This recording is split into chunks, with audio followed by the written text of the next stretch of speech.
So hello everyone, welcome back again. Today project is about making a table for the grinder and a thickness planer. And this is actually a small table, and I took the liberty to cut all the pieces before making this video. So as you see, all the pieces are cut off. Now I use the glue to join two boards together. To clamp them together, I'm just using my nails and a hammer. I'm using this because I was having a lot of nails in my workshop, so I thought I should take it to the better use. If you don't want to use this method, you can hold them and put some screws in it, and that will also work fine. But I am using the hard technique, and I actually like it. Sometime, not all the time.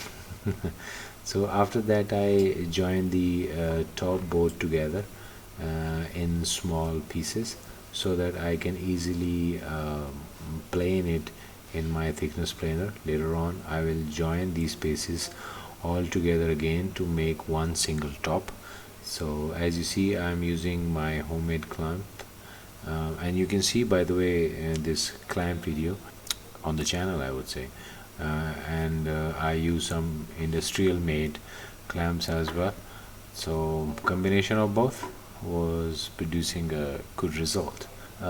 This is the angle brackets, and I'm using these angle brackets because it is just a temporary fit of the legs. Later on I need to fit the other supporting part to the legs, so I temporarily attach the legs with the help of angle bracket to the top, so that later on I can work on it, and I create very less mistakes. I use my jigsaw to cut the excessive wood from the table, as I thought the length is a little bit high, so I just short it down a little bit. After that, I cut all the pieces for the supporting legs. I actually drill that and countersink it with my bit, so that all the screws goes inside, nothing remain outside. Later I unassembled the entire legs. I did this because I wanted to plane everything all again after the glue. I haven't did that, so I wanted to plane all of them all at same with one go, so that everything remain consistent and flat when I am assembling the entire table with those pieces again. So after that, I added the glue in the joints, and I use all of my black screws to join the supporting pieces to the legs. And it was a tedious process, it was a long process, but it was interesting, it was fun, sometimes more than fun. For aligning the supportive piece to the tabletop, I also use the clamp to make it sure that it does not move anywhere. Then I attach the legs permanently with the tabletop. And the kids, they are always helpful, and they wanted to learn things. I like that. I like the spirit of small kids. They are very energetic. Anyway, so this is the process you see in fast forward, and this is how it looked like after joining all the pieces together permanently with the top. But I believe still a little bit design flaw in it, because I'll show you in the test, but it was not sturdy and strong as much I wanted to use that, and my cat was also agree with that, and she want me to change it. Anyway, so I thought that before I should make any changes to it, I thought I should clean it as much as I can, because it was a good opportunity to do it before. Okay, now you see the test is it's sagging from X to Y direction. and it require actually a centerpiece in top and bottom and as well down, so that it does not move. It can take my weight. My weight is about 200 pound.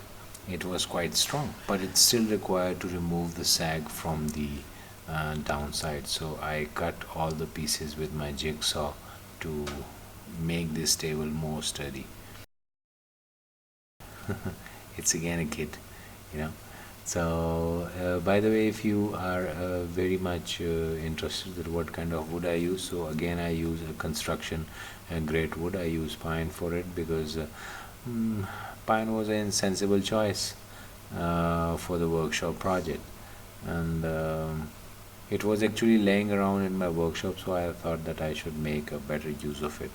So that's why I was needing the table, so that's why I use all of my leftover pieces in this small table, so that I can use those pieces as well into a useful workable piece. These are the joints. This is how now it look like, and I use one more support in the center because this piece will make this table more sturdy and strong.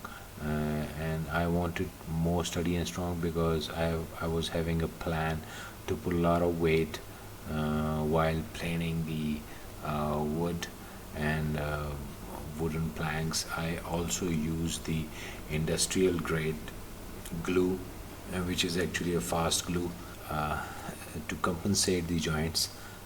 And I was using the jigsaw to cut off the bottom pieces to make some shelf in the table, so that I can put the extra weight and things underneath the table in between somewhere. Again, a cleaning process, sanding process. By the way, I always used 80 grit paper, and then for finishing I always use 220, which is working very much fine for me. I'm doing this just because that I want a little bit cleaner look, because I'm not painting this table, and this is a piece which is going to be attached in the bottom, so I am attaching that from top to bottom. But this is a bottom piece, and this will also hold the weight, and I use the scalers to so that I can move around the table.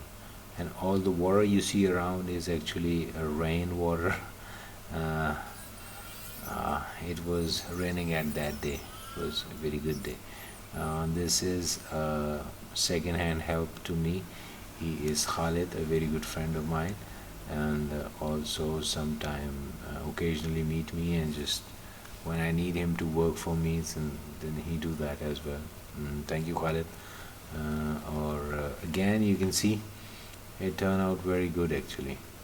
It's a very strong and sturdy piece now, and you will see in the footage. I'll show you. For mounting the grinder and the thickness planer to the top, I use the threaded nuts and bolts that will go into the top. You can tie them with the Allen wrench or Allen key, and then you can screw the rest bolt from the top, as you see I show you in the video. Somewhere using this process I cut my hand.